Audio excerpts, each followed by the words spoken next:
Hello, চিনতে পারছো? নিশ্চয়ই না, তাই না? আজকের দিনটা হলো দিদির চলে যাওয়ার দিনটা। ও 3 দিন ছিল, তারপরেই চলে যায়, কারণ তার পরের দিন ওকে গিয়ে ডিউটিতে জয়েন করতে হবে। ওকে আমরা স্টেশন পর্যন্ত ছাড়তে যাচ্ছিলাম, আমি আর বাবা। বাড়ি থেকে হেলতে তুলতে বেরোতে বেরোতে তো একটু দেরি হয়ে গেছিল। একদম গিয়ে দেখে যে ট্রেনটা দাঁড়িয়ে আছে, জাস্ট ছেড়ে দেবে সেরকম সময় ছুটে ছুটে ছুটে ছুটে গিয়ে পেয়েছে। ট্রেনে উঠে ও একটু স্বস্তির নিঃশ্বাস ফেলে আমাকে ফোন করে বলছে যে আর 1 মিনিট 1 সেকেন্ডও দেরি হয়ে গেলে ট্রেনটা আর পেতাম না, কি ভাগ্যে পেয়ে গেছে। তারপর আমি আর বাবা চলে গেছিলাম একটু আখের রস খেতে।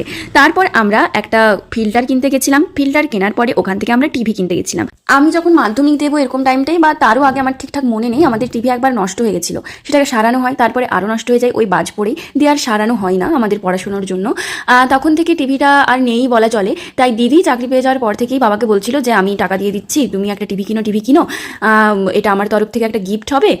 তারপর ফাইনালি আমরা টিভিটা কিনি। দিদিকে তো আমরা প্রচুর মিস করেছি টিভি কেনার সময়, আর সব দিনই করি। স্যামসাং 32 ইঞ্চের টিভি। ওকে, টাটা, দেখা হচ্ছে পরের মিনি ব্লগে।